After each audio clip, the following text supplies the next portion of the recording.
streaming live. You're listening to allflavasradio.com. Hi, I'm Heather Hayward, and I'm tuned to the Drive Time Show with Wimbo and Naturally on allflavasradio.com. Woo! Go there, girls. Jim Rohn once said that we are the average of the 5 people we spend the most time with. Now, many people will deny this fact, but research shows that we are much more affected by our environment and those around us than we would like to believe. The people around you matter. There's an old proverb that reads, "Show me your friends and I'll tell you who you are." While these statements aren't entirely true for everyone, and we firmly believe that you can and should outperform everyone around you, it is true to some extent. It is true based on the law of averages and logic, which assumes you surround yourself with intention, either the intention to remain the same or the intention to push yourself to another level. If we are the average of the 5 people we spend the most time with, what if those 5 people we spend the most time with have no ambition? What if they are dragging us down? How can we get around this statistic? Find a coach or mentor. Find many coaches and many mentors. See, this also applies to the people you spend time with in learning. If you listen to audio tapes or read books from great teachers on a daily basis, you are effectively spending time with them and they are influencing your life as well. Many entrepreneurs aim to be the smartest person in the room at all times. They want to be the most significant. They want to be the most successful, the hardest worker in the room. But if you're always the best in the room, you won't grow. And if you aren't growing, you're dying. You must always surround yourself with those who are better than you in some way, those who you can learn from in some way. That is how you get better. Just like great competition brings out the best in great athletes, great people bring out the best in you. Surround yourself with winners. Surround yourself with people that have things you want. With people that will force you to raise your own game. With people that will help push you forward. Not because they will give you handouts, but because seeing them live life at a higher level will force you to get there yourself. Not because they will only ever be positive with you, but because they will always be straight with you. Winners don't like hanging around with losers. You have to be on top of your game to play at the top. They say surround yourself with 9 losers and you'll soon be the 10th. Getting comfortable is the worst thing you can do if you ever want to achieve anything of significance in life. The comfort zone is great if you're happy to settle for less than you can be. It's not great if you want to reach your true potential in life. Get around those who are hungry. Get around those who want to leave their mark in this world. Those who want to make a difference in this world. They say misery loves company. Well, so does success. Success loves successful company. There's just less to choose from. And there's nothing better than getting together with a group of winners and winning. If someone has the fitness, health, and body you want, get around that person or more people like that, and soon their standards will become yours. If someone has the wealth, business, happiness, or life you want, get around those people. Get around the people that are living at a higher level than you. Get around those that have the wealth, home, happiness, relationships, and life you want more of. Get in alignment with success by surrounding yourself with only those living at the highest level. The people in your life will either inspire you or drain you. Choose carefully. The people in your life will either inspire you to be greater than you are or drain the life out of you. Choose carefully. Get in chat rooms or communities where others share the same ambitions, but do not expect positive changes in your life if you surround yourself with negative people. If you are only hanging around people who drag you down, those people who can always find a reason why it can't be done, that will also become your reality. You will never see a successful person hanging around a dream killer. If you want success, hang around dream chasers. Find someone that is doing what you want to do, follow them, consume their material, read their books, listen, and learn. The more you learn from these people, the more you will become like these people. Now, you might have to cut some negativity out of your life, and it won't be easy. But what do you want from your life? Negativity is a virus. You must get it out of your life. Otherwise, you will be the one that suffers in the end. Remember back on the bully when cats used to harmonize like. Wishing everyone a pleasant good evening.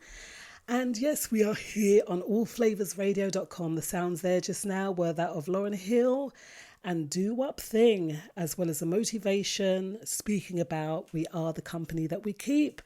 I am Wimbo77. And I am Naturally Lily. Good evening, everybody. Yes, how was your day? How has your day been? And we're here on Tuesday the 16th of March. Yeah. It was an absolutely beautiful day today. Although it seemed relatively, I don't know if it was long or what, but had lots and lots to do. Lots and lots to do. Lots to do. And I know that you're just rushing in as well, aren't you, Lily? Yes, I am. We just... I've had a very busy day. A lot of up and down. Up and down. I know you was introducing some new ones into school today, weren't you? Yeah, we've got a new group of students today, so a lot of enrolments and introductions. It's so nice now that everyone is back, like kind of on the back into society after this whole time away. Yeah. And how are you finding it, as well as obviously getting back into the flow of things with your students as well? I don't know. Well, today's the first day, so it will be exciting to see how things are. Yeah. Over the next week or so, but it's nice to see new faces. Oh yeah, it's really nice to see. You've got a whole new set on. You have a whole new set. Yeah, that's awesome. And yes, we have lots to speak about tonight. It's quite a mixed bag, actually, Lily, because there's lots of smoke screens going on, which I noted doing the research, as well as the first question that we're going to be posing to everyone is, will a relationship ever be 50-50?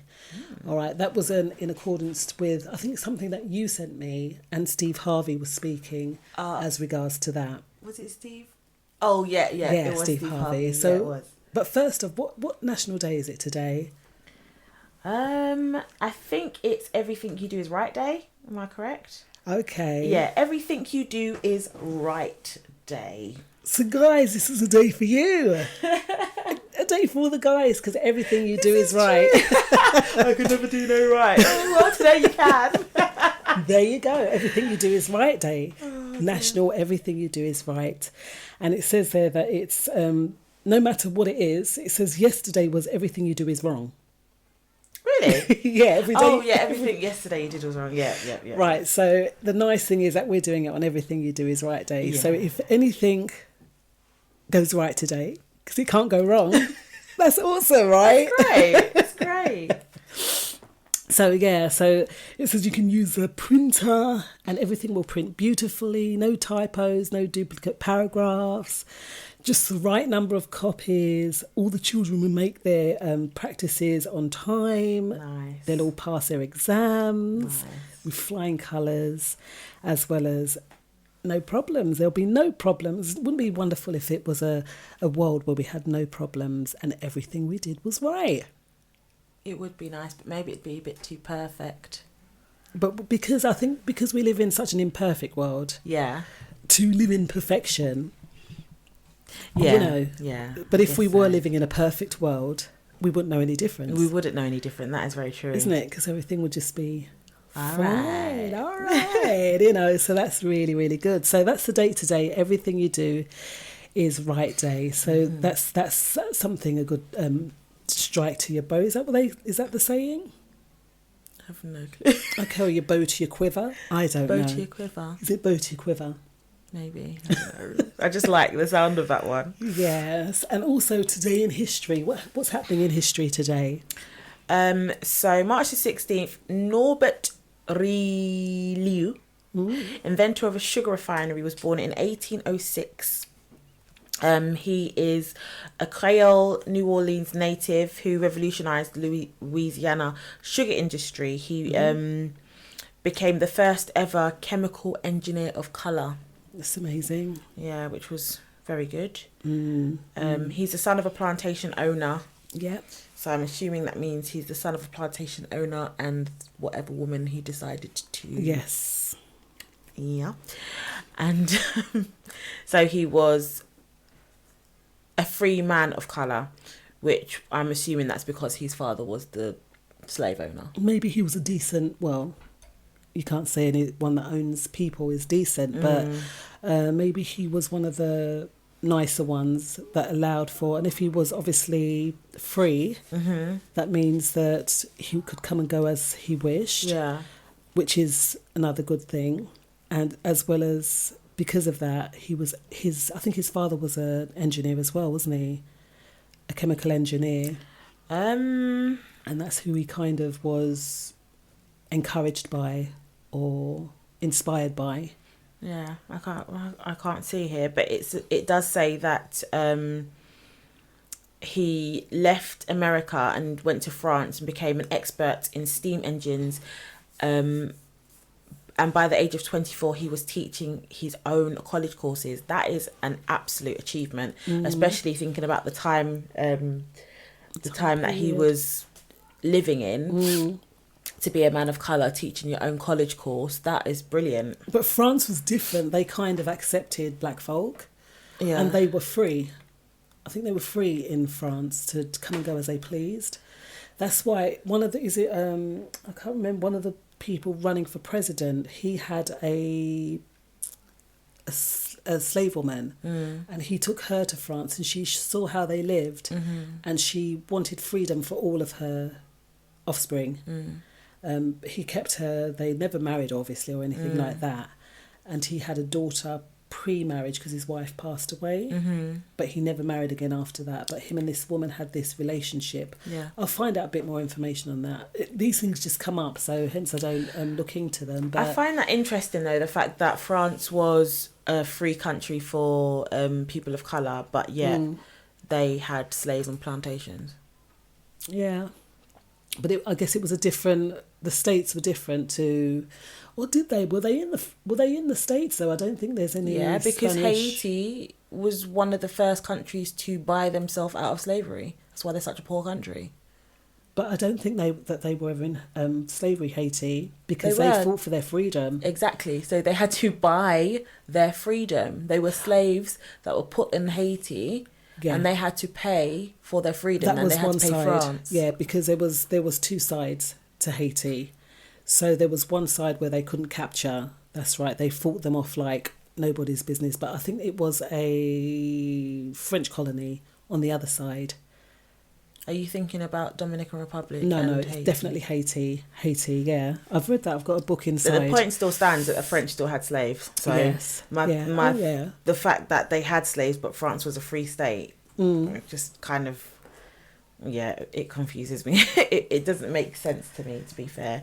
But yeah, I think he has achieved greatness. I mean, to be able to be technically a college professor at the age of 24, that's an amazing achievement.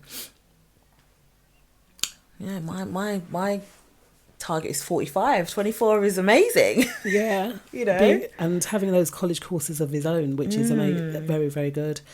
So when he returned back to New Orleans, he set out to revolutionise the sugar industry. So we're speaking about Rillieux. Is it Rillieux? Rillieux. And he saw the sugar refining process, that it was quite a dangerous one. I think we watched that the other night. Someone Beckford, it was the Beckfords, they were owners, and the way that they used to treat the slaves. So I think they used to have like big pots where they'd boil down the sugar. Yeah. And the danger was pouring it into another pot. They had to transplant the pots. So that was a dangerous phase. So this Rillieux guy, he saw the dangers in it and devised something quite amazing. So the process was very harmful to the workers. They had to endure grueling, dangerous conditions, often burning themselves in the process. That is because the sugar trim, I think they were called, was not profitable as well, because they had to pour out into each pot, obviously losing the heat. They used a source of heat, which obviously wouldn't refine the sugar, I guess. And then because the sugar was being lost in the process, so he stepped in 1843 and patented his new machine that would drastically improve the process. It makes me laugh. Yeah. that everything, like obviously we don't use this refining machine now, but the majority of things that we now use that make our lives make our lives easier, was created either to protect a slave, or the owner didn't want to do the work, so it's to make the work in the house easier, like the iron and the washing machine and all of those things there were created by a person of colour that was like, oh, I'm not having this. Yeah. It's amazing. Oh, the wow. ingenuity. And you see it in Africa, a lot of these young inventors coming up and doing some seriously amazing things. It's very true, yeah. So it's still being done. Did you see there was a young black fellow in Africa, I can't remember what country it was, but he's invented his own Lamborghini.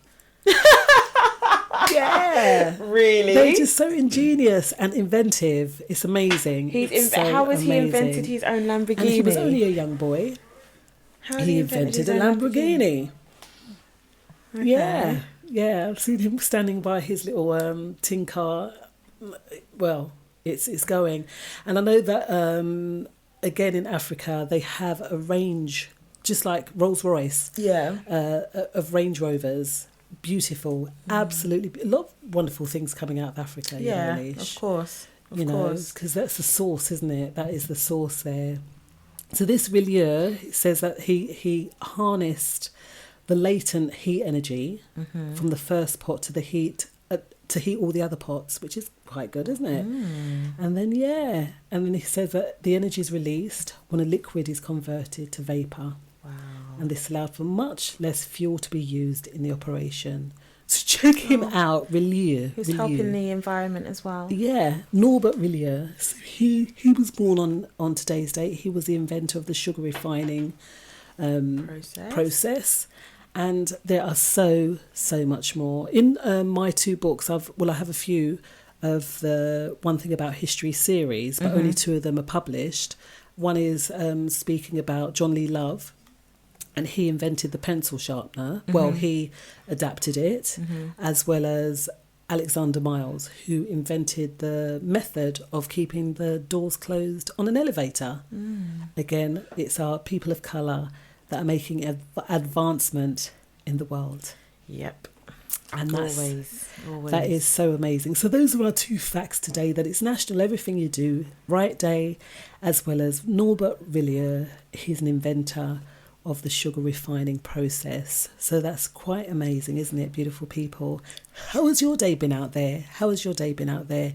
Don't forget, the lines will open up around 6:30 and you'll be able to give us a shout and let us know how your day was and answer that question there.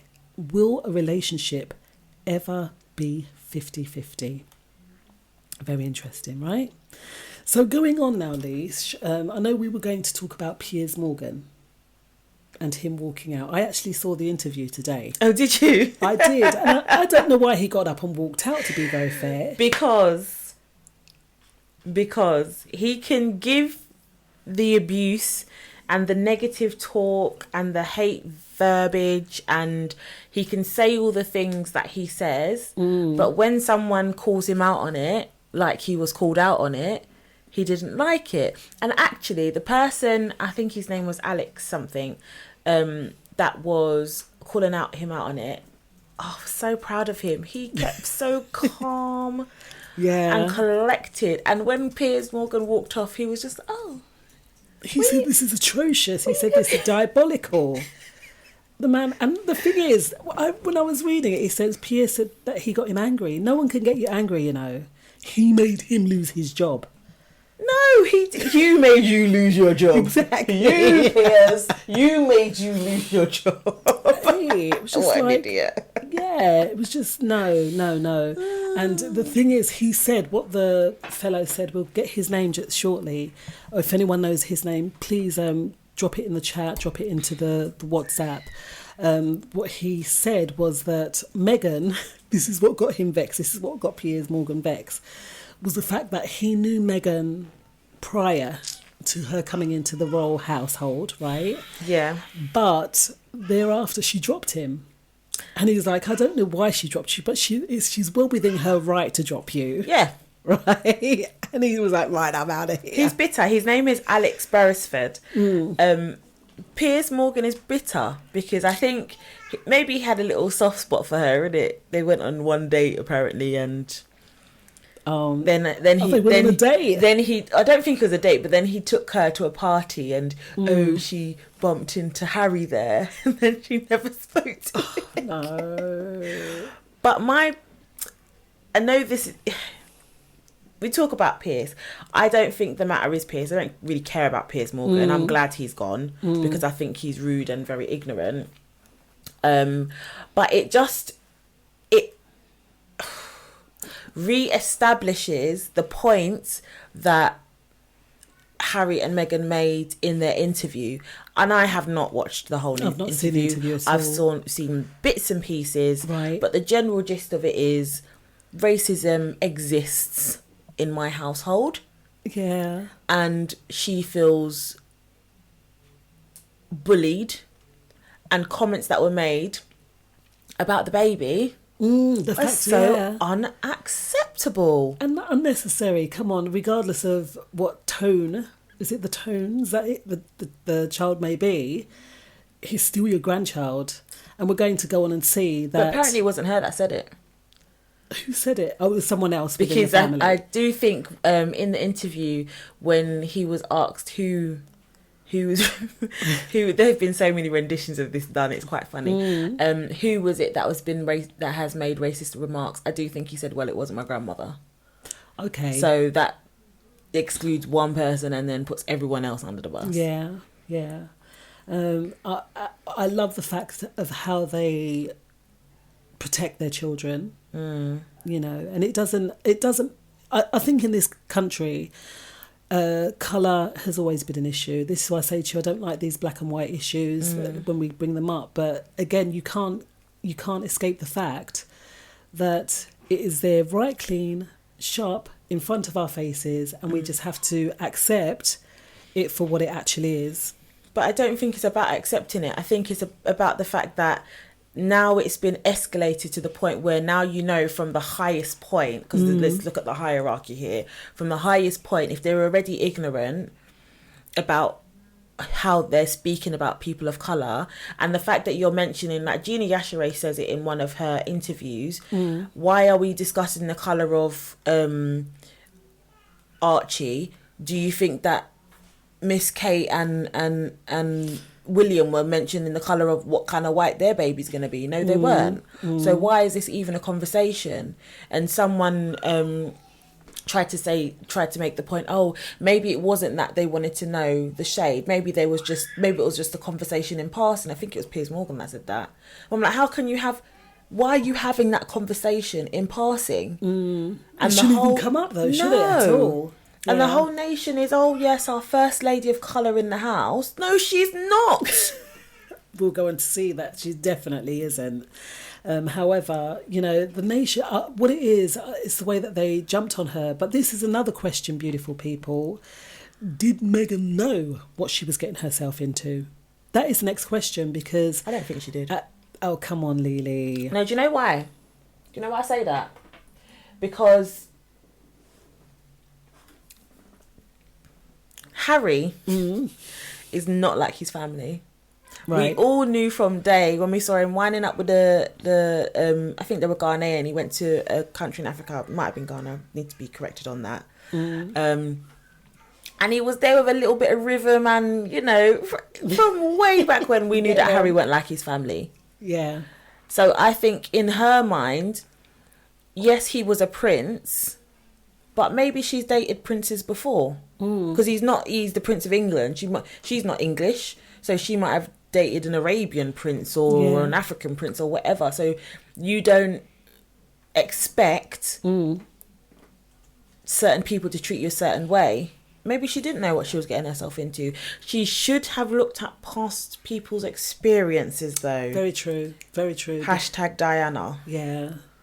But she was white, so you got to think of the racism on a if she was with one her, of their it wasn't own. racism. It wasn't racism with Diane, but it was definitely but how hatred. she was treated. Yeah, they did not like her because She was done different. her thing. Yeah, And because she was different, she got she didn't want to demonised for conform. it. Didn't want to conform, and I think that Harry saw that because they said at a very young age he had to walk behind his mother's coffin. Yeah, so young amongst the world, in front of the whole world, and sadly that would have really impacted on him. That would have traumatized him. Yeah. And I think as well, when you're a child, you don't really know much. Like, say things happen in your household when you're 6 or 7, you see things happening, but you don't really understand them. And as you grow, you hear things, you see things, you experience things that kind of explain that thing that happened when you were 6 or 7 years old.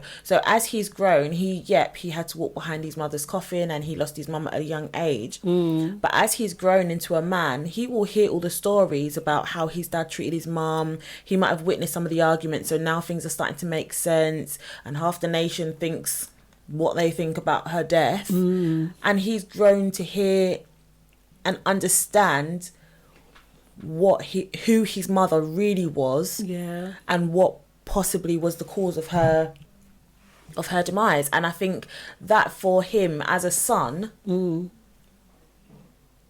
you know, I don't really think he's ever been accepted as well to be part of their family. If I'm honest, again, it's the question of whether he is or he isn't. Exactly. You know, I can't remember who's the so-called other person that consoled and comforted Lady Diana. Tom something. No, it's not Tom. We'll find his it. name. You know, and the thing is, he didn't want the same thing that happened to his mum to happen to his wife. I mean, she's 2 children up now. She's expecting his next child now, right? Sorry. What's up? You know when you go into Google and you type Harry's real dad, pictures of this other man. There you go. So we won't know. We don't know if they've done a DNA, and again, that would be another James Hewitt. That's right. That would be another scandal. So maybe they've just they won't though. They're not going to, and that's what makes this situation so strange for me. It's like you demonize this woman, and you did what you did to this woman, but you will not try and prove your accusations. Why? Yeah, and another point in the case of Meghan as well is the fact that she has her own money. Everyone thinks that she married Prince Harry for his money. Guys, Yeah, she got her own money, man. The royal family on benefits. Don't say that. They are. We pay taxes to keep to upkeep. All right, so they are. And once they cut Harry off, he's not gonna have no money. They got to live off Meghan's. They technically cannot cut him off. He is a royal. They can. How can they do that? They can. But we'll leave that for you beautiful people out there, and we will tackle some of your answers to the questions that we've been posing tonight. So we'll see y'all in 5. Call us now on 07895 134 713. That's 07895 134713. The more you listen, the more great music you hear. Hi, I am Wimbo, and this is Naturally Lily. Join us every Tuesday evening between 6 and 8 for the Drive Time Radio Show, where we talk about things that are for us, by us, on current events and matters of the heart. All FLAVASRadio.com. See you in the chat room. We've got another great song coming up in minutes. Don't go anywhere. I've been in the hospital since I was 2 with sickle cell, but the ones that I can remember clearly is like 6, 7, and up. Sometimes my blood would clot and it'll make like pain in my joints, and sometimes hard to breathe, hard to move. It's just pain that you can never see. It's a constant fear with my 2 sons who are still here that at any time they could actually succumb to this disease. It still kills people. When I'm in the hospital and I don't have blood because my blood is sickling, I just feel miserable. I don't want to move. I like curl up in a ball. And that's how a sickle cell crisis feels to me. It feels like something was broke inside my body. The only thing that can fix it is blood. We need as many people who can to donate blood, because that's the only thing that helps a person with sickle cell in a pain crisis. Blood transfusions, they make such a difference. The blood is really what gets me to calm down and get back to normal. So it's definitely important that the Black community, African American community, that we do come out and answer the call, because we the ones who need this. We're the ones who suffer from sickle cell the most. It's a gift, honestly. Blood is a gift. Online and on your smart speaker. All Flavas Radio. Playing all the best songs. The best music from around the world. Now, here comes the music. Rashan Patterson there, Don't You Know? And I know someone else done a rendition of that one, but that's a really, really great rendition, Rashan Patterson. And yeah, just shouting out everybody. Big up to DJ Slim and Mark Philogene for such a great show last night. Yes. And you can catch or check out the schedules for all of the DJs doing a fantastic job. Bigging up all of the DJs for your work over the start end, as well as the coming days that are ahead of us. So Lily. Yeah, so we were speaking there regarding the royal family and Meghan Markle and Piers Morgan, the whole connection. And we've had some feedback here from our listeners. Would you like to just shout out? I am going to work my way down these comments. So, in response to how she met Harry and all of that stuff, Joy K says it was a date. He was taking her home and she asked to be left at the club where she met Harry. And then DiCarlo confirms that, yes, he put her in the cab to where the party was. So that's where she met her now husband. Okay. That is a bit of a kick in the teeth, though, isn't it? Like, we've just had a date. So do you think he liked her then? Of course he did. Hey. If they've been on a date. So that's why he's been so nasty towards her. That's why he's been so then. bitter. Yeah, yeah. Oh, wow. Let it go, man. Remember last week was like, what was it? Just let it go. Just let it go. Yeah, yeah. John Ken says, when issues come up between cultures, colour will always be used. And I agree with that. I think whatever culture you are, if you are a mix blend of two different cultures, then colour's always gonna... But in that case, was it an issue then? Was there an issue? Why that with the came up? family? Okay, and this is the thing when you do go into families, when people do marry, it is the joining of two families. That's first and foremost. And surely, I don't know how long they courted for or how long they were together before they got married, because I know the point was made that they hyped them up, bigged them up for the wedding. Yeah, which apparently wasn't the actual wedding, but yeah. Right, and then thereafter it was just like, let's gun for Meghan Markle.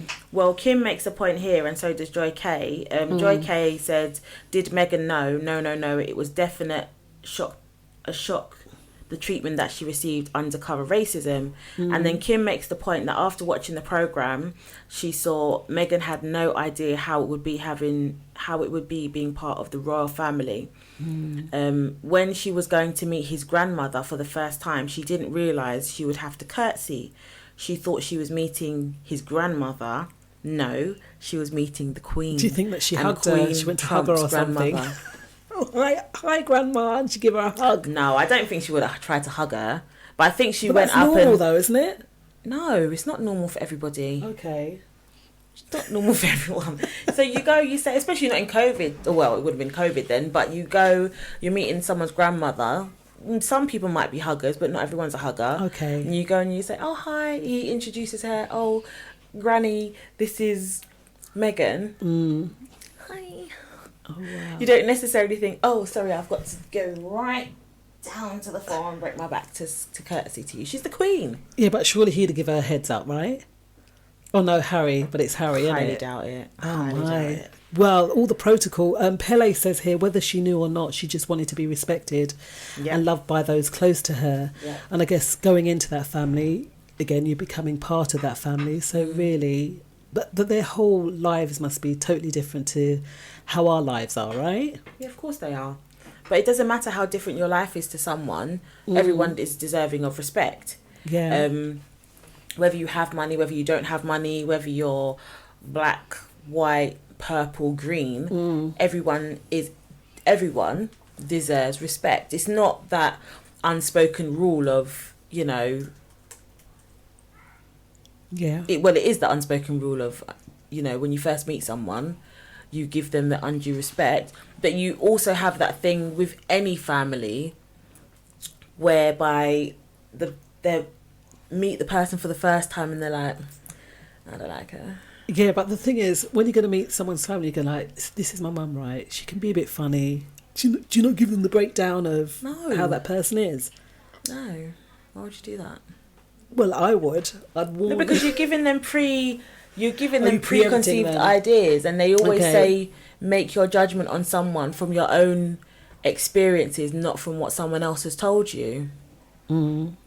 And he must have thought, this is my granny, you've watched programs, you know what the Queen is like. But what if she hadn't? And don't forget, Meghan Markle's American. I know, and all these Americans think that racism doesn't exist in England. Hello, wake up call. That's what that program was. Wow, a slap in the face to say, yes, the English are so good at hiding things. Good at being politically incorrect. Yeah. That you would think that racism doesn't exist in this country, but it really does. It's the grassroots, and it really does. Even back in the 70s, I think we've spoken about this before, and way beyond that, because all the Enoch Powell movements. Remember they call us all these different names. Go back to your country. Yes, all this kind of stuff. Yeah. What program was it that you showed me, and they called us nignogs? Oh, the nignogs that live upstairs. I can't remember. Was it Nignogs? It was probably Love Thy Neighbour or something like that. Oh my goodness. It was so prevalent. Shocking. And it was in your face. They didn't hold back at all. Whereas now it's quite undercover. But I think that where Brexit has come along, and with the Meghan Markle thing, that it has really kind of come out. Opened people's eyes. Yeah, it is just so apparent. It's just right there in front of your face. Carol says there that she thought it was a bit unbelievable that she didn't know that she would have to curtsy in front of the Queen. I wish Meghan and Harry all the best, also their children. However, many of us are fighting for our lives with uncertainty of life. And that's very, very true. Like, there are much more important and pressing matters to be speaking about when we think about it.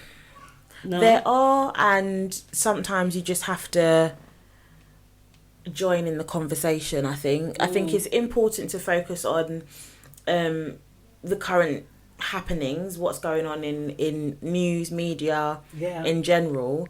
But I think so much talk has been spoken about sickness and death, and you know what we've had to live through over the last 18 months, that it's nice to talk about something else. It's true. We all are going through, you know, a lot of people are trying to keep their mental health, keep their physical health, keep themselves healthy. And as not funny as talking about racism is, people's responses to it are comical. And I think sometimes you need a bit of comedy to kind of get over the badness. We saw this very same thing when we discussed the programme on the Sainsbury's. Do you remember? And how the reaction of people, and how they saw, you know, when we saw a black family on the television, and just the reaction to it. And that just really just shows that we have such a long way to go. But in line with that, this is why I said earlier about the smoke screens, because we're talking in one hand about Piers Morgan and Meghan Markle, and the coalition yesterday. They said they're warning about policing and a sentencing bill that will deepen racial inequality in this country. Okay. So there's like a bill that's going through. Okay, so smoke screens. Look at what's being done. We're focusing on all of the wrong things.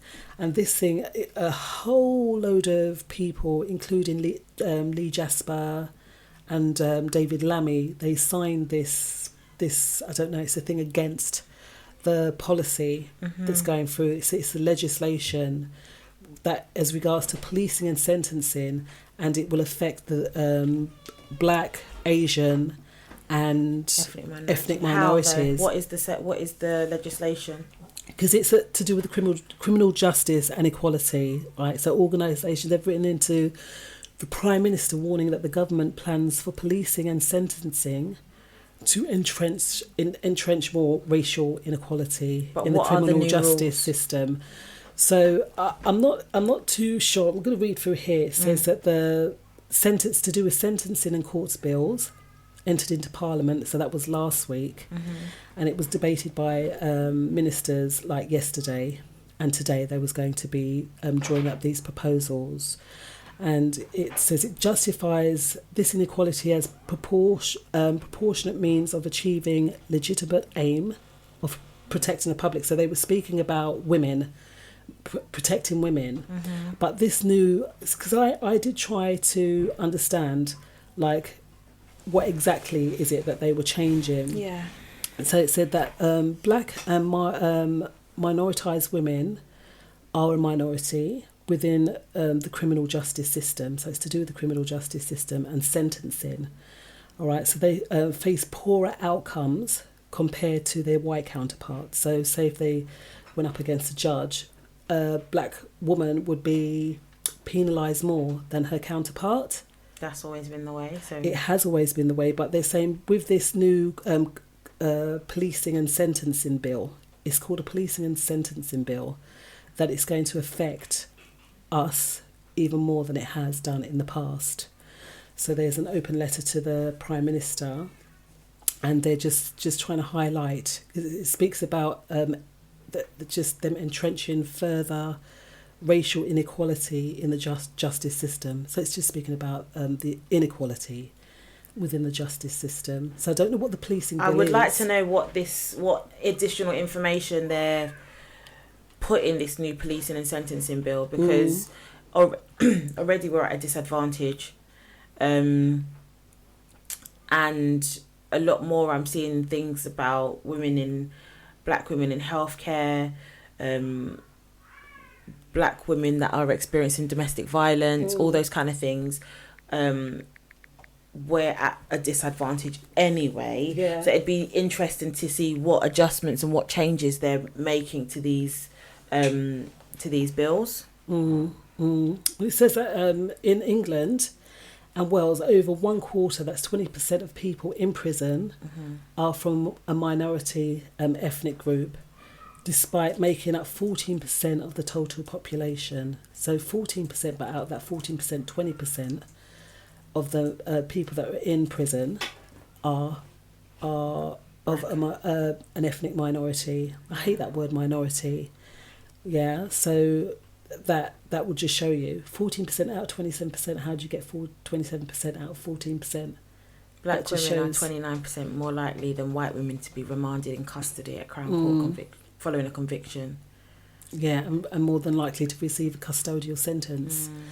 So if this racial disproportion, is going to be elevated when it comes to policing and sentencing, we got to find out regarding that policing and it's a policing and sentencing bill, that it's going to affect us even more, affect our people. So this is what I'm saying when it comes to, we're here, and it is all relative, speaking about Meghan Markle and all that stuff, but all these things are coming into effect. Yeah. So we need to understand, obviously, what that policing and sentencing bill is, because I know that they were speaking as well of, when you go on marches, that they can just take you now and just throw you inside without even thinking twice about it. But so what if you were just arrested? walking along with a crowd?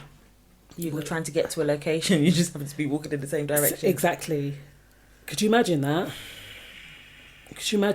I saw something like, we remember it was something that was on, it was a documentary we saw, and the sister, she wasn't even part of the demonstration, and she got arrested. Yeah. So now if you get arrested, like you said, it's more than likely that a black woman or whoever will be remanded in custody without even thinking twice, and she was just trying to get to work, but just happened to be walking where that crowd was. They've got to ask some questions. Do you know what I mean? They can't just grab you and throw you. They've got to ask some questions before they can just lock you up.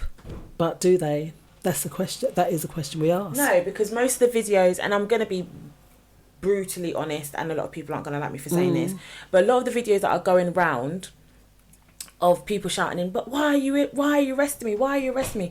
Everyone around with their phones out is just hyping up the situation, putting the police on more of an edge than they're already on, because they have this stupid misconception about black people and Asian and other minorities.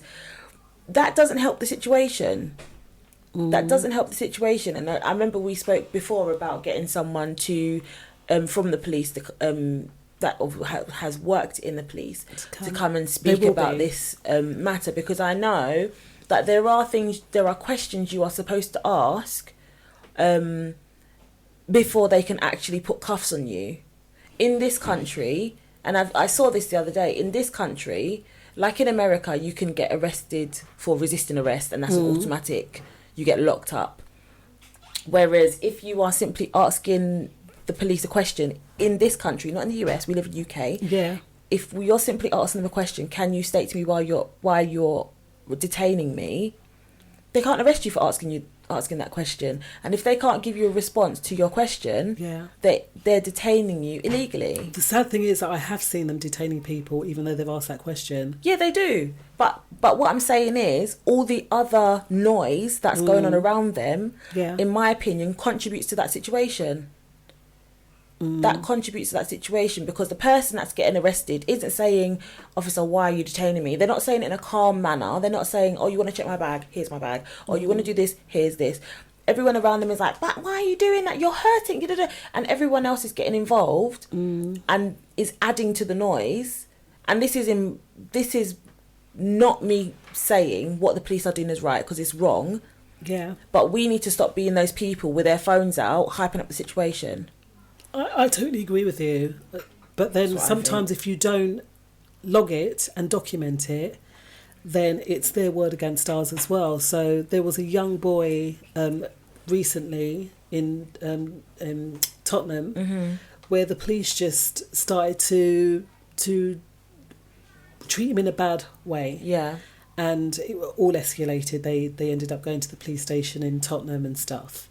And I don't know the outcome of that. As well as that young boy, Hussein, that we spoke of. That died after being detained, He was tackled by 50 police. That's stupid. 50 police, okay? And we still don't know, when it comes to the inquest, what his injuries were. But this is when I ask this question. All those people that have their phones out, where are they when they need evidence? That is my question. All those people that are posting this on Instagram, snapping it, sharing it on the multitudes of social media, do you really think that the government and the police and all of those people are going to go scrolling through social media to see, oh, let's check to see if PC Bill was doing the right thing? No, they're not. But then I guess a lot of the time then they'll look into their background and try and pin something on them. So it's just a bit like this same police guy that's meant to have murdered this woman. Yeah. Oh, I have no clue what's happened with that, by the way. I don't even know. But I can see that they said if he says he's not guilty, that it's his word against. Yeah. Yeah, and that he'll get full pay while they're doing the investigation. Like, where is the justice? You know, so when it comes to, when we speak about this coalition and the equality, I think it's to do with equality when it comes to policing and sentencing. That is what the bill is. It's to do with policing and sentencing, and we are already in a minority that are treated badly, much less now, more so that when they put this whole policing and sentencing bill in, that we will be affected and impacted even deeper when it comes to the matter.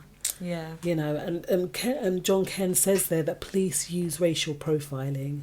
Always. Yeah, and we have seen that. We have had first-hand experience of that, where, you know, it was a young family member being arrested by the police, and now they didn't charge him or anything like that, but he was carrying apparently an offensive weapon. That's what they've put on his DBS. Right. So his life is impacted and affected just by that. So, beautiful people, give us a shout and let us know what you think as regards to this whole new bill. I'm sure there's a lot more to come out on it, but it was quite squiffy. The information, they're not being open with it, but there is a new policing and sentencing bill that is going to impact us deeply on, when it comes to being the criminal justice system and really having a fair shot at, getting through these things. So we'll see y'all in 5.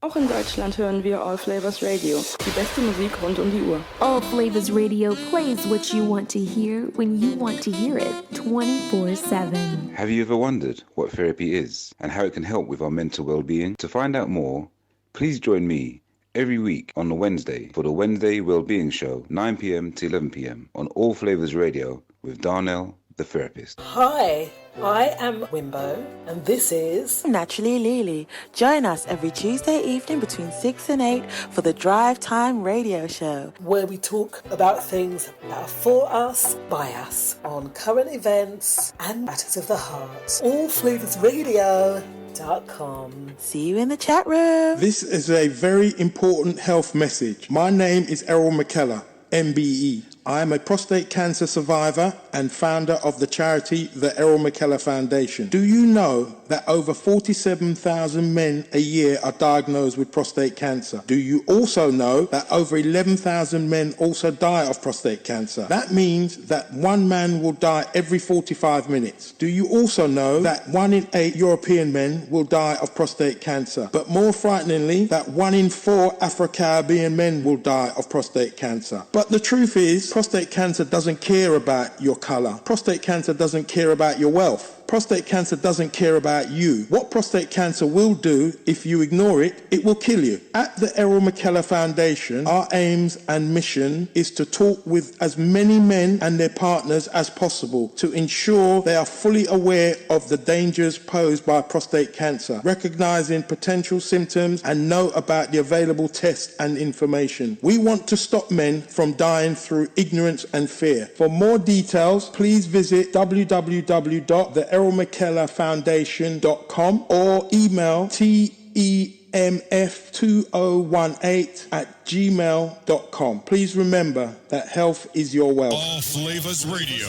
The best music from around the world. Call us now, 07895 134 713. That's 07895 134 713. The sounds of Melba Moore there. Love's coming at ya. All right, Lily. So we got a little bit heavy there with the coalition, right? And really remembering that everything that we see or everything that we hear in the media, we've got to be aware that where do we fit in? Where are we in the picture? And if we're not, then we need to dig a little bit deeper just to find out actually what's going on. Because as Auntie rightfully said there, she said that she says, who cares? They are all in it together. Another psyop distraction couldn't give a damn about any of them. So, it's very true. Distractions. There are many, many distractions because, again, last week, I think it was George Floyd, the what's it called? The court case. Court case was meant to start, but obviously they couldn't find the jurors for the case. Okay. So we need to watch that space. They just couldn't choose them, so it couldn't go ahead. So we need to watch that space because we just don't know how. Well, do you think we know how that's going to kind of play out, right? Yep. And if it does play out the way that we see it, then we have to question everything. Look at Lily's face. I feel like we've been here before. Do you know what I mean? We've been here before where they've brought the person to court to appease the masses. And some awful, dirty information is going to come out about George Floyd. Oh, he was under the influence. He was this, he was that. I needed to restrain him, blah, blah, blah, blah, blah. And someone else gets off for taking someone's life because it can be justified through the type of work that he does. That's just my thoughts on it. That's where I think that's going. Because there's a funny situation with, she's a head of police. She's big high commissioner. Someone sent her some information regarding some young children. Yeah, it was paedophilia or something like that. It was just an article or something, and she got fired. Black lady, she got fired from her job. Now the thing is, had that been someone else, would they have behaved the same way? Yeah. So again, guys, smoke screens, a lot of smoke screens, and we just need to be aware of everything that's kind of going on, because where do we fit into the picture? And yes, Meghan Markle, it's a bit like Barack. Oh yeah, Barack. Everyone was on the Barack Obama thing, but what did he go into Africa and all those places and do, as well as the Meghan Markle thing that we're kind of highlighting tonight? She knew what she was getting into, Lily. No, she didn't. Whether you like to think so or not, I don't think she did. Honestly, I really don't. But do you think that Diana knew what she was getting herself into? No, because on her wedding night, she was just left alone, wasn't she? She was just a baby machine, really, wasn't she? Just what I'm saying. Everyone has their opinions on the situation, but until you're behind their closed doors, we will never know the truth. And I think that's the same with every single situation we come across. When it comes to things that we see in the media, we don't know. When it comes to police brutality and all of those things, we don't know. We do not know. We know what we see in front of us on a screen, and I'm not just talking about TV screen. I'm talking about what you read on your app for the news, your Instagram feed, your Facebook feed. You only see what they want us to see. Unless we dig a bit deeper, and that's the point. We need to dig a bit deeper, and because even the BBC issued, I think it was they done a broadcast, and they spoke of when the children went back to school, and about the testing and the wearing of the masks. And they said that it was compulsory. It's not compulsory. When in fact it isn't. It's not compulsory. See, so when we're told something, this is it. Do we just take things at face value and don't dig that bit deeper just really to get to the truth? And even with that article on the policing, it was very, very difficult to find out exactly what they were policing and sentencing, what they were highlighting. And I dug and I got, this was quite an extensive one where lots of people had signed it.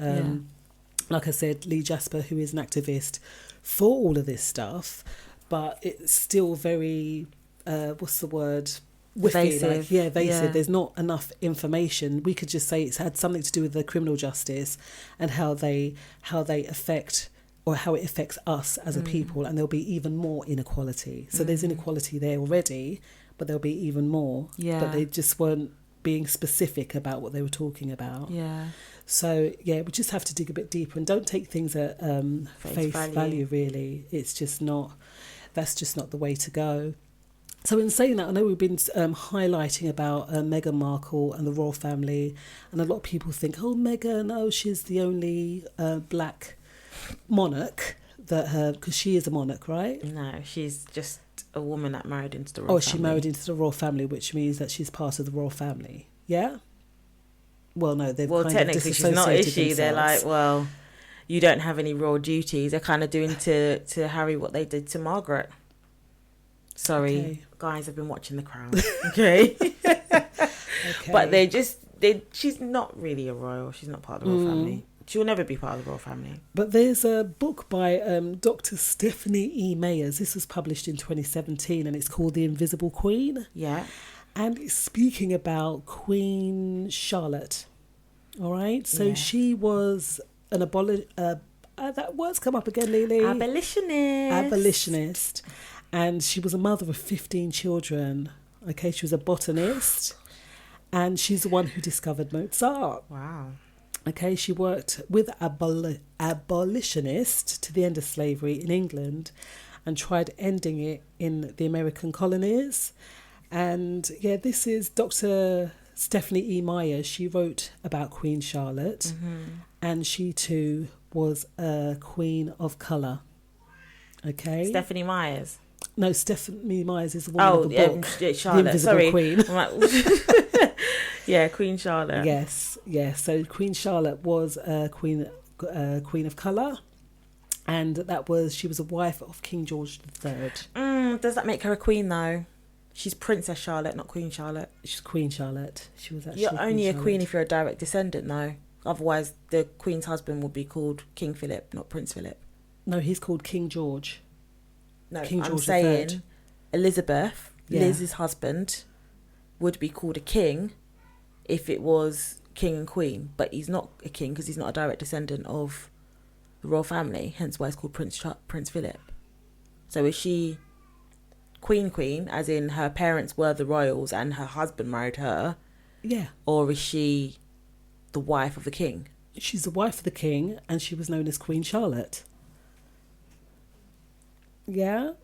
So, yeah, we're having a bit of silence here in the studio, guys. Leisha's, the cogs in her head are they're ticking around. Because I know I've heard of Princess Charlotte, and I don't know if she has been called queen because of the way this lady's worded her book, or if I'm thinking of Princess Charlotte, who was Queen Victoria's gift. Because there was also another young black princess who was given to Queen Victoria as a gift. Yeah. Well, she was from the black branch of the Portuguese royal house, so she must have been some form of royalty. So maybe if she's royal on that side and they're royal on that side, that what might have made her a queen. So she was from the black branch of the Portuguese royal house. Hence, she's named Queen Charlotte. She did have black African ancestry, and she was it 15th century. From the 15th century Flemish paintings, we can clearly see that she was a black queen. Married to English King George. Yeah, and she's Queen Victoria's grandma. Yes, I find that very interesting. Yeah, so Queen Victoria. Very interesting. And there are pictures, a lot of this stuff is in the Black British Archives. The Black British Archives, I had a talk there once, about 3 or 4 years ago. It's quite close. I can't remember what station that I had to get out at. Near Farringdon or somewhere like that. Very, very interesting building. So all of the stuff is there for us, yeah. So the Black Cultural Archives, I think, are there's one in Brixton. Okay. And there's that one in Farringdon. So all the information is there. Yeah. As well as Queen Philippa. See, I haven't heard of this lady. Yeah, she was England's first black queen. And the mother of the Black Prince. The Black Prince we know, Charles. Who Black Boy Lane is named after. Yes, Black Boy Lane is named after that. So there's a lot of heritage here. And this is what makes me wonder why, or maybe actually answers the question why the royal family are so against Meghan being part of their family. Does it force them to acknowledge their black ancestry? Or the fact that they've got that one drop in them as to why they're bringing up the one drop rule in their grandchild? But she's not one drop because her mum is quite clearly a black woman, isn't she? Who? Meghan No, I'm Markle's. talking about Archie. I'm talking about the baby. Oh, Archie. Yeah. So he's but still... I'm saying, like, maybe that's why this is such an issue to them, because it forces them... Boris said a little while ago, we should not be embarrassed about our heritage. Well, this is part of your heritage. Do you know what I think as well? I think we're all... you might think this crazy, but I think we're all mixed. We come from the... I agree, yeah. I think we are all mixed in one way, shape or form. We'll have a bit of white in us, we'll have a bit of Chinese in us, a bit of black. I think that everybody, unless you go to the ends of the earth in some remote place like in Africa, where a lot of the tribes are quite pure, that you'll find it there. But overall, I think if you're living in Europe and you're living in America, all of us have at least got a drop in us. But that isn't the point. The point is, with people, and this is me, again, disclaimer, my opinion, with people like you and myself, we will have our mix and we will embrace our mix. Yeah. With the others that have got the one drop rule that applies to them. Yeah. Do they embrace it? I don't know. I've said that word, I don't know again, really.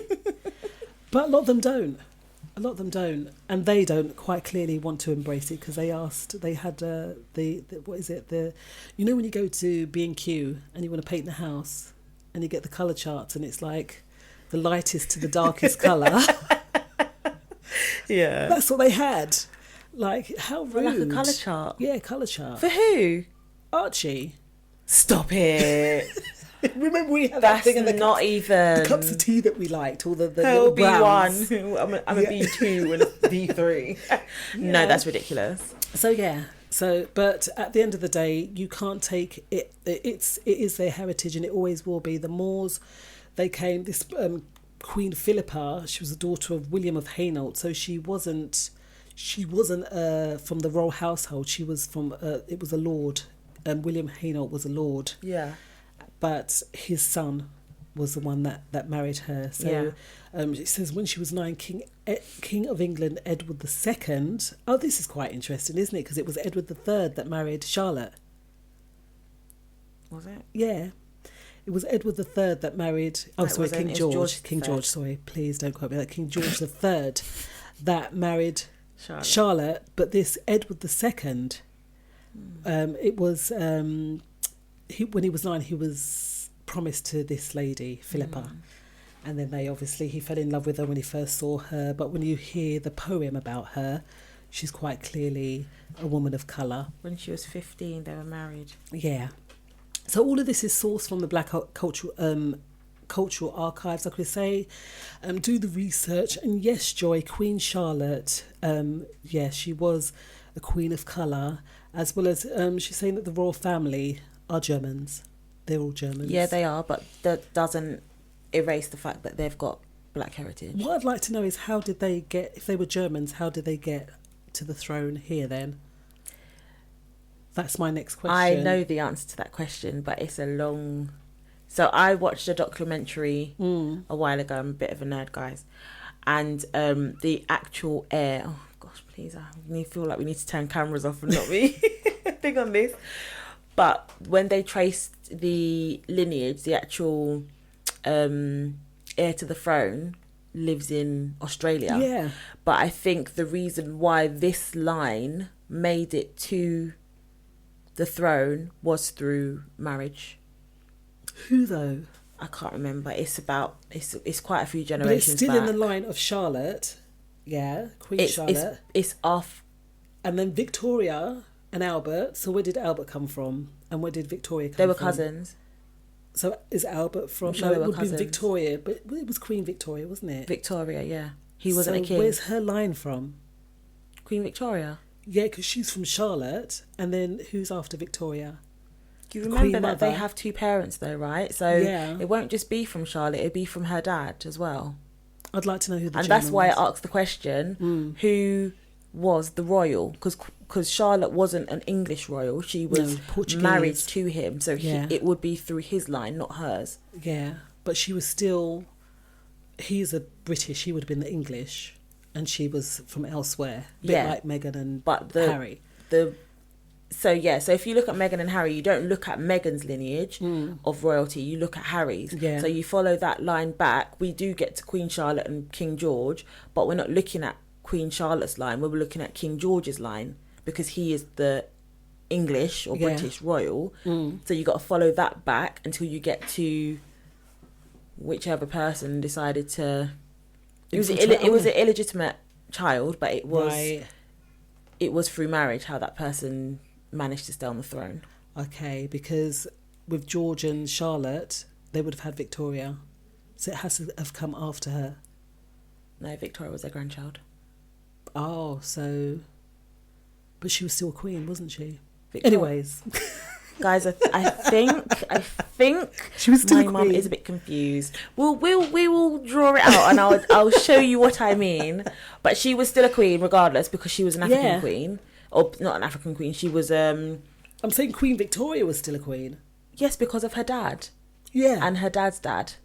Oh yeah, there's one in between that. There's one in between. Yeah, sorry guys. So her granddad is King George III, who was married to. Here you go, guys. A bit of a history lesson here.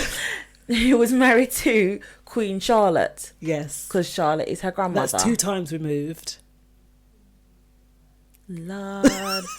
Everybody get confused. All right, beautiful people. We're still discussing tonight, do relationships, are they always 50-50? So that is the next question. We're going to look at that in a minute. Okay. But we're going to just take a very short sabbatical. We listen to the sounds there of the SOS Band, as well as Darnell, the therapist, Mr. Fix-It, and Nige. That's on a Saturday and Sunday. Check the schedule, guys, and find out when all of the DJs are playing. You will not be dissatisfied. Plenty of great DJs on the All Flavas Radio platform. Lily. So we have about just under 20 minutes left. Time goes so quickly, doesn't it? And we've been speaking about is it 50-50 in a relationship? And this was in line to Steve Harvey. Yeah. Right? And he made the point that no. And a lot of people have made the point, actually, that a woman does a hell of a lot more than what a man has to give. See, that's not what Steve Harvey was saying, actually. What did he say? He said I'm not loud. Oh gosh, sorry. He said it's 85-15. Exactly, a hell of a lot more. But I thought that was the man to the woman. No, it was a woman. It was a woman to the man. Because he says she'll cook, she'll clean, she'll do all that stuff. And a man does a lot, but not as much as what a woman will do. But it can never be 50-50 in a relationship.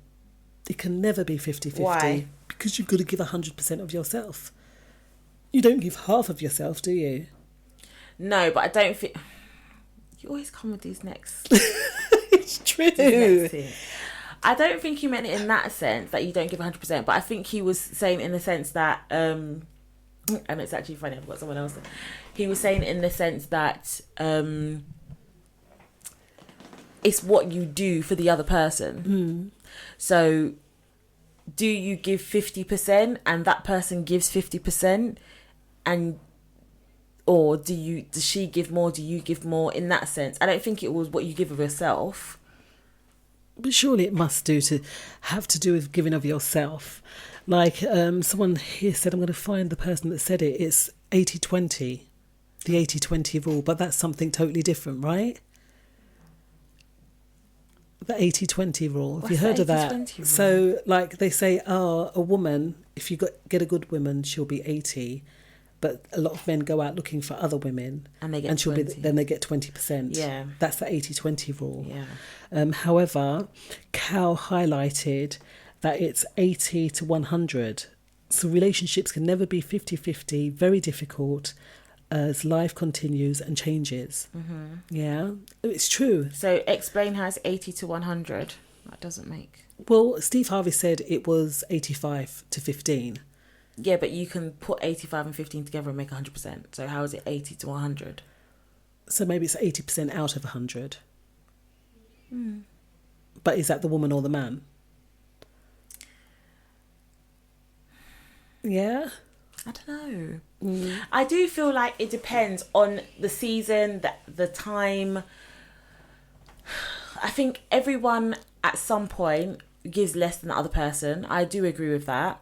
I don't think you consistently give 50 and 50 and 60 and 40 and 70. I don't think it's consistently like that. But I do think there's periods of time and seasons in your relationship where you might be the one giving 70% and you're getting back 30.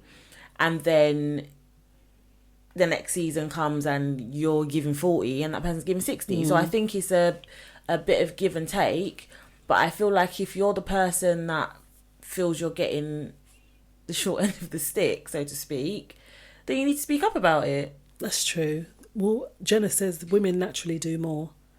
Yeah, so they do. The doing more, but it's giving of oneself 50-50.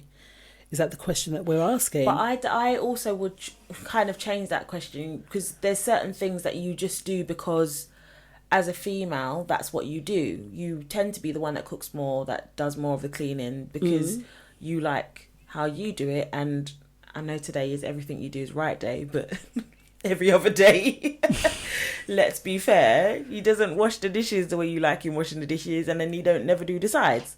Do you know what I mean? So it's that kind of thing. That's why a woman will tend to do more, because he's put his effort in and done what you've asked him to do, because you asked him to wash the dishes, that's what he did.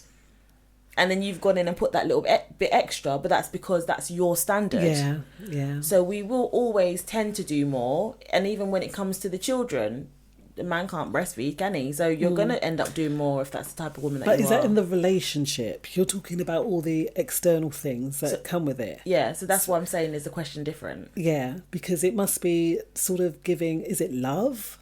I don't know what they were pertaining to be very fair. But 50-50, I personally think you've got to come in 100% and 100%. So it's 200% in the relationship. No. Yes, you can't give half of yourself, Lily. You know, be realistic. You can't give half of yourself. You know that it doesn't work like that. Yeah, every day, do you give 100%? No. Every week, do you give 100% of yourself? No. Because half the time, you're not in the house with that other person. And then when you are together with that person, you may just want to not be around anybody, so you're not giving 100% of yourself. But it's better to look at it that way than giving half of yourself, and that's how I see it. That's my opinion, guys. Disclaimer again, that is always opinion. It don't mean nothing really, does it? But it's how we live with each other that makes it worthwhile. Lily, what I'm so sorry. Sweet you? Thank you, DeCarlo, for that picture. We will be putting that on the website. I don't know. This is just in response to where the German side of the family came. Dwayne sent an answer through, and he said King George changed the family name to Windsor during the war with Germany to separate themselves from the Germans. The family's name was Gottberg or something like that. So they actually changed their name during war. To Windsor? To Windsor. Right. So, I mean, how did that affect them in that sense? Because they were German. Yeah, but that's why they changed their name, so they wouldn't be affiliated with the Germans. The Germans. But they are German. They are German. And then that point being made... we keep on jumping from point to point here, but that point being made, when you actually look back up the family tree... Yeah. They do not put surnames on the family tree, so you cannot see... You just don't know. ...where that comes from. I mean, you've got Philip II of Spain, but there's no one of Germany on here. It's could have come later. And Charlotte from Portugal. Charlotte's not on here. She's not there? Because she's not the royal. It's her husband, George. Okay, so George you're just looking at the actual royal line, the blue line, as it were. Yeah. Okay, but not the spouses. Philippa of Clarence is on here. Yeah, she will be. So that's lovely, isn't it? Yeah. So she was a queen. And Edward of Wales was another, the Black Prince. Oh, so it was Edward that was. It wasn't Charles. Is Charles on there? Philip. The black boy. Unless he had another name. But beautiful people, we've come very, very close to the end of the evening, and we thank you so much for your time, to take the time out to choose all flavours. And so give you guys yourselves a really big, big round of applause. Thank you so much for your continued support on the station. Do check out the schedule, like I say. Tomorrow night we have Charlie Muir as well as Darnell the therapist. Very, very good stuff going on there. So check those guys out. I'm going to give a big high five to Mark Philogene as well as DJ Slim yesterday. Good stuff. And the DJs all over the start end on Saturday and Sunday doing some amazing things always. So big up you guys. Just doing a fantastic job. on All Flavours. But do remember as well, if you're a budding presenter, if you're a budding artist, if you're a budding DJ, that we are looking for DJs. So again, give us a shout on the website, allflavorsradio.com. And if you're up for it, I'm sure George will look into what you would like to bring to the table. And yeah, definitely, we would definitely be up for welcoming new DJs on the show. Yes, Lily, we're looking for the 10X rule, aren't we? So we are. Yeah. Sorry, Ken John just said if not given 100, then they are holding back. There you go. It's a good point. Yeah, 100%, 50% is just only half. We want to give a lot more. Well, at least she's giving me side eyes here, guys. I'm not giving you side eyes. She's giving me like the side eye, the look. I'm just being realistic. Like, I love my husband. I just love my husband. But I do not give 100% every day. Yeah, but it's most of the time impossible. You would, though. You bring 100% to the relationship. Yeah, right? most of the time. But there are times when I'm just... So it's not about 50-50. I think it's more about that. And yeah, you do have your off days, and a woman will do more than a man will do, because it's just in her makeup to do more. But if you're not both fully invested, then, no one brings 50-50. And that is my point of view on the matter. What does Grant Cardone say? Well, Grant Cardone says focus on opportunity. So we will have an opportunity to give 100%. I love trying to relate these. So Grant Cardone, we've been going through the 10X rule, a very, very good book telling you that if you want to do anything in life, you always 10X it. You always go, if you want to make £100 a week, you say, nope, I'm going to make 10 times £100 every week, and then you make your £100. So focus on opportunities, the third point he makes. And he says successful people see all situations, even problems and complaints, as opportunities. Where others see difficulty, successful individuals know that the problems solved equal new products, services, customers, and probably financial success. Remember, success is overcoming a challenge. It was very challenging tonight, that whole royal family business. I find it quite fun, to be fair. Do you? I love history. I really do. I really do. And we looked at that black history, the young, was it a Relu? Who was the refiner. He found waves in refining sugar. Yeah. Yeah. As well as it being National Everything You Do Is Right Day. So regardless of whether we felt that I wasn't on top of the conversation or anything tonight, I was right. You was right. 100. As well as you, Leisha. Everything you said was right too. Because it is National All Right Day. Everything you do is right. Yep. So that's really amazing, isn't it? So after me, following me, will be. Just shows how much I love Black Lotus. Wow, yeah, Black Lotus in the house. They just stepped in. High five, guys, with the EP coming out on Sunday. Guys, do go check out Black Lotus on iTunes, Black Lotus on YouTube. And yeah, tap in and grab a copy for yourself. You will not be disappointed. Yeah, so I guess that's it. That's it for tonight. Joining after me will be DJ Laro from 8 till 10, as well as Mark Philogene from 10 till 12. We do hope you've enjoyed the show tonight, and you can catch us every single Tuesday here for the Let's Talk Drive Time show from 6 till 8. I am Wimbo77. And I'm Naturally Lily. You can catch us on Instagram at those hashtags. And all we've got left to say right now is we will see y'all on the other side. Take care.